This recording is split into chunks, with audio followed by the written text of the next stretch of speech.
my name is Kasper, and this is Project Kasper.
I'll just keep it short. I'm done living in the past.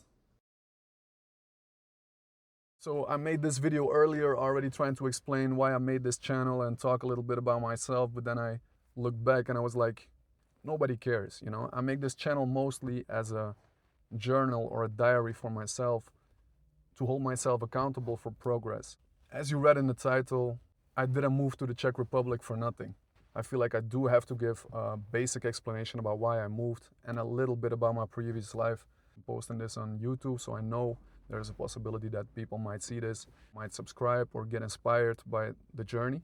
So before this, I had always worked like factory jobs or basic jobs and shifts, which didn't require any of my academic experience or any bachelor's degree or whatever. I just picked the job that paid the most at that time for the least amount of work so I could pursue other things that interested me. In those jobs, I didn't really learn anything useful. The purpose of that was just to make money so I could fund my goals and dreams on the side and hopefully make that work. The reason I chose that was because I was at a time in my life where I didn't even know what I wanted to do. I had never stuck with anything long enough to really become great at it. Like football was my passion when I was a kid, but mentally I wasn't strong enough to endure the hardships that comes with football on the highest level. So anyways, I quit football at an age where I realized, okay, I don't have the mental strength for this. I'm not playing at my best anymore. I'm not the best player in my team. There's no purpose to me for pursuing this anymore because I'm not gonna make it at the professional level. So I dropped that. Of course, that was a big hit mentally, because it was my dream as a kid, you know. I started playing football when I was 5 years old. My dad was a football player. I thought I was gonna make it professional until the age of 13 or 14. It was all I lived for. When that fell away, I fell into more like destructive behavior, I would say. I started smoking joints at that age, almost daily even, with my friends. And my friends also didn't really have these ambitious goals. I'm not blaming them for anything, but we had a very big friend group of guys who just like to party and go out, do some petty crime even, you know, misbehave, not really think about the future or not really pursue anything meaningful. So I got stuck in that rut for a long time. I wasn't happy at all. I didn't know what to do. I started skateboarding, which, yeah, I didn't have the talent for that either to make it professional. So after a few years, I was also like, yeah, why am I even skateboarding? It was mostly a reason to get out, to, you know, smoke some joints with the guys. We had fun, of course, but it wasn't really meaningful. It didn't drive me to a significant purpose, I would say. So then that stopped. At school also, I wasn't enjoying myself. I hated every day of school, like with a passion. I really, truly hated it. I didn't go there to learn anything. I just went there to have fun, be the class clown, you know, make sure others had a great time and maybe make it a little bit more easy for me too to endure it that way. Of course, being a guy like that will get you kicked out of school. So I got kicked out of school 2 times. That's the reason why I stopped school at 17 and I started working in my dad's business. He gave me the most horrible jobs for 2 years.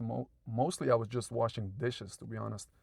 and he was trying to get me back to school, which it worked. I got my degree eventually by just doing the exams. So I picked that degree. In Belgium, you can do that. You can pick that degree, and then they just give you the dates of the exams for all classes you take. And then you have to go to the exams and you have to study on your own, which was way more suitable for me. So that's what I did. I passed so I could go to college. So first year I passed my exams. In the second year, I decided to drop out.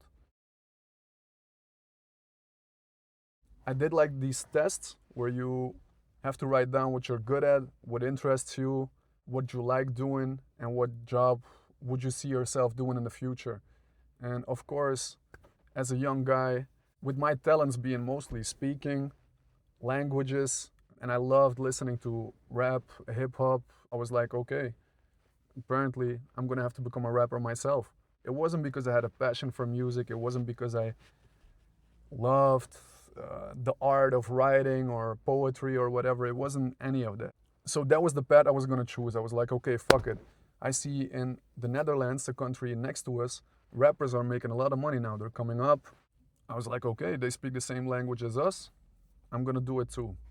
So I started that in the beginning. I spent a lot of time learning everything myself because I'm a perfectionist. I didn't want anyone else doing the audio engineering on the music. I didn't want anyone else to be in the studio with me when I was recording. I wanted to do everything myself, which slowed my progress. And the process of recording raw vocals without knowing what you're doing and then having to engineer them in Logic Pro, the program I used, it was so tedious. I had to watch so many videos to really get a hang of it.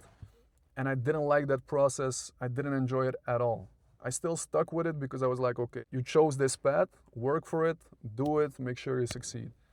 So eventually, I got good at that stuff too. My music started sounding better. I got a little traction, which was kind of fun, but I was lying to myself because I really was trying to be somebody I was not.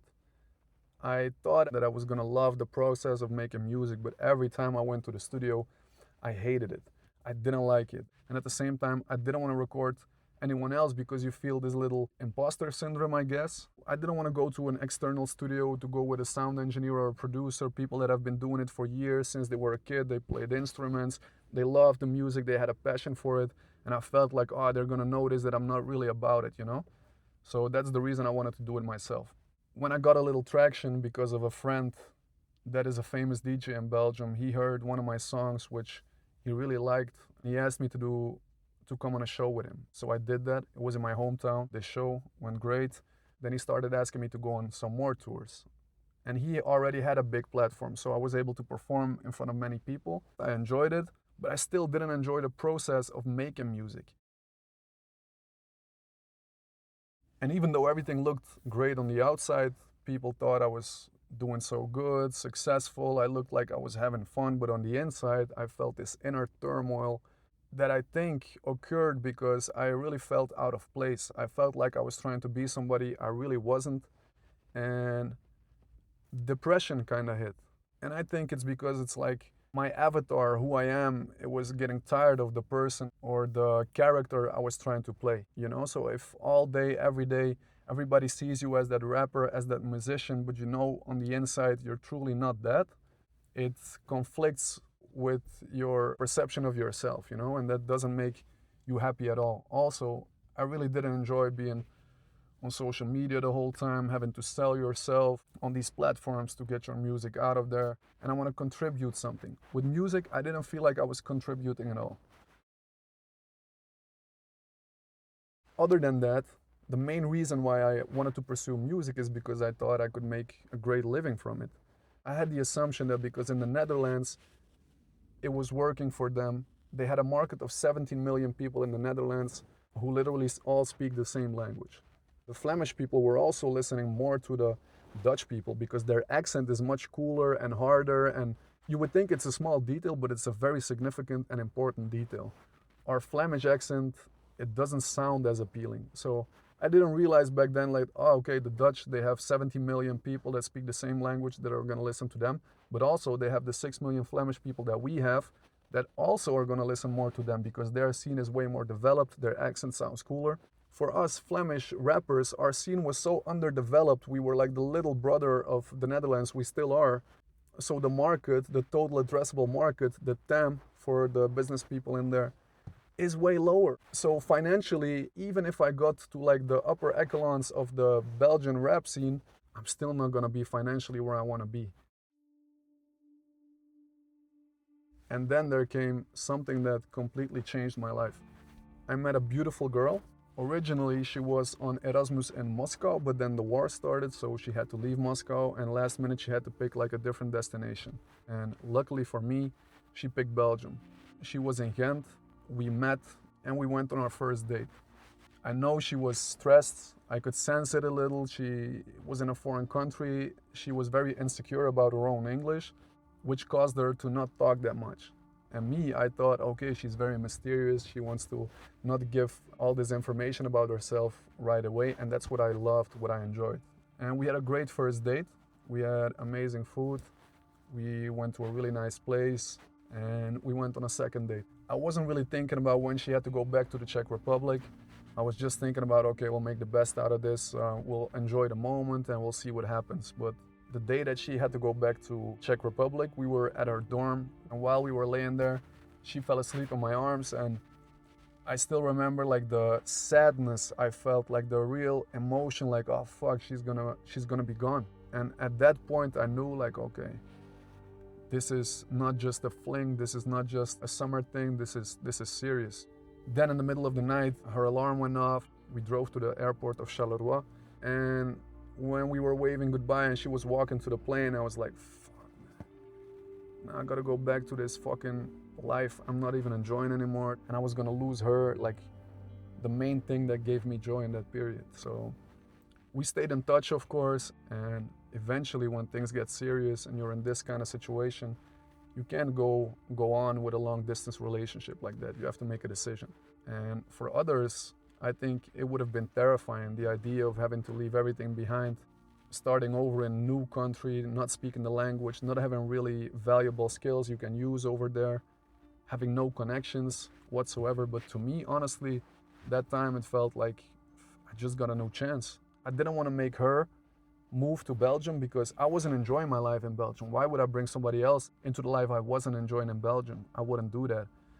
And also, I know she would have way more difficulties with leaving her friends behind, family behind, her dogs behind. So I didn't want to do that to her.